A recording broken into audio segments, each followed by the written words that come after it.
Hello everyone, welcome to CSC now current affair series. आज 2 जनवरी है, साल का दूसरा दिन। आज से आप सभी लोगों का जो न्यू ईयर रेजोल्यूशन है वो टूटना स्टार्ट हो चुका होगा। काफ़ी लोगों का, काफ़ी लोग फिटनेस, पढ़ाई, काफ़ी जो रेजोल्यूशंस हैं वो टूट रहे होंगे। कुछ लोगों ने स्टार्ट किया होगा। सो वी विश कि आप सभी लोग उसे फुलफिल करें, ठीक है, और आगे बढ़ें, रेजोल्यूशन को टूटने ना दें, ठीक है। डेली करंट अफेयर सीरीज को आप फॉलो कीजिए। वी प्रॉमिस यू कि 20 से 25 क्वेश्चन जो आएंगे, मेजॉरिटी क्वेश्चन, 90% से ज़्यादा क्वेश्चन इस सीरीज से कवर हो जाएंगे।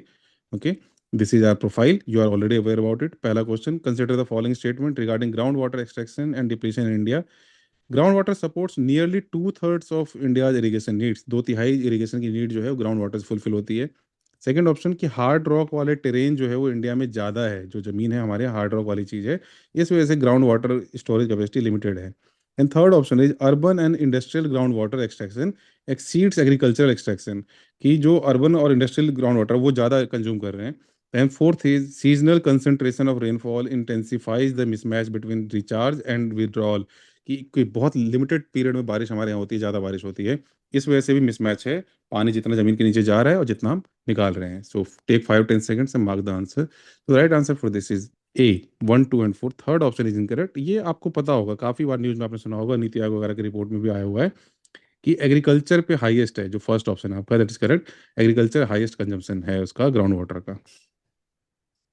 Coming to question number two, consider the following statements regarding climate vulnerability and agriculture in India. First, more than half of India's net sown area is rain-fed, contributing a substantial share of food production. Second, over three-fourths of India's annual rainfall is concentrated within 4 monsoon months.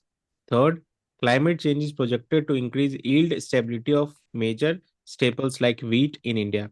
तो pause करेंगे and mark करेंगे आप लोग answer. ठीक है। इसका जो third option है वो कह रहा है कि climate change is projected to increase yield stability. ये गलत है। एक्चुअल में जो क्लाइमेट चेंज है उसके कारण यील्ड स्टेबिलिटी डिक्रीज हो जाती है, रिड्यूस हो जाती है बाय 10 to 40%। तो जो करेक्ट आंसर है वो है बी, ओनली टू।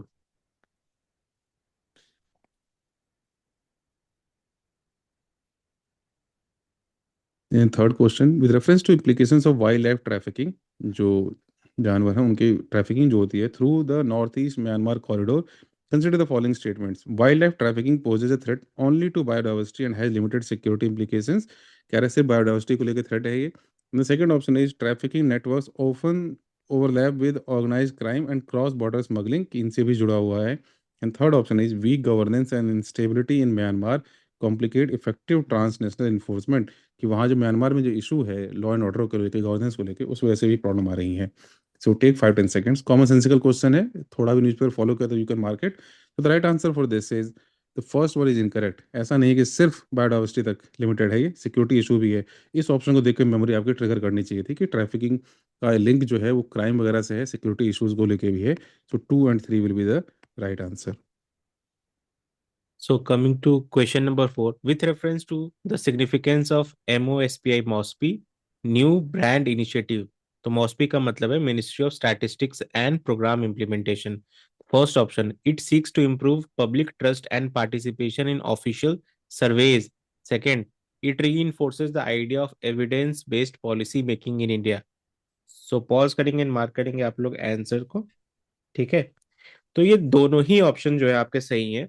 ये पब्लिक ट्रस्ट एंड पार्टिसिपेशन कोई भी इम्प्रूव करेगा and evidence based policy making री करेगा। तो C, both 1 and 2 is the correct answer. Fifth question for the day, with reference to e bill system for fertiliser subsidies. काफ़ी discussion है इसके around कि फर्टिलाइजर हमारे यहाँ बहुत ज़्यादा यूज होता है, ओवर यूज होता है। Consider the following statement. E bill system has been introduce to replace DBT, direct benefit transfer of fertiliser subsidies to farmers, की कह रहा है डीबीटी को रिप्लेस कर देगा। And it enables, second option, enables end to end digital submission, processing, trafficking of, sorry tracking of fertiliser subsidy claims, की इन सभी चीज़ों को वो डिजिटलाइज कर देगा। And third option is the system is implemented by ministry of chemicals and fertilisers. So take 5-10 seconds, pause the video and mark the answer. So the right answer for this is C. जो पहला आपका option है कि ये इसको replace नहीं कर रहा है, इसको क्या कर रहा है, डिजिटलाइज कर दे रहा है, डिजिटल फॉर्म में कन्वर्ट कर दे रहा है। ओके, ठीक है। So first one is incorrect and बाकी ये चीज़ें सही है। ई बिल इलेक्ट्रॉनिक फॉर्मेट वाली चीज़ है, तो इस डिजिटलाइज करेगा चीज़ों को। Coming to question number 6, consider the following statement regarding the origin and evolution of the line of control. First, the LOC originated as the ceasefire line after the 1947-48 India-Pakistan conflict. Second, it was renamed the line of control following the Shimla Agreement after the 1971 war.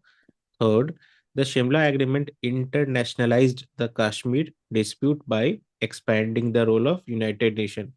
So pause करेंगे and mark करेंगे आप लोग answer. ठीक है, तो Shimla agreement आप लोग comment में बताएंगे कि किन दो लीडर्स के बीच में हुआ था, राइट। यहाँ पे जो थर्ड, पहले बात तो शिमला एग्रीमेंट था क्या, वो ये कहता है कि जो इंडिया पाकिस्तान का जो भी इशू है वो बायलैटरल इशू होगा, राइट।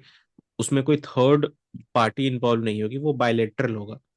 और यही आपका थर्ड ऑप्शन गलत है यहाँ पे, बिकॉज इंटरनेशनलाइज नहीं किया था, उसका इनवर्स किया था, उल्टा किया था।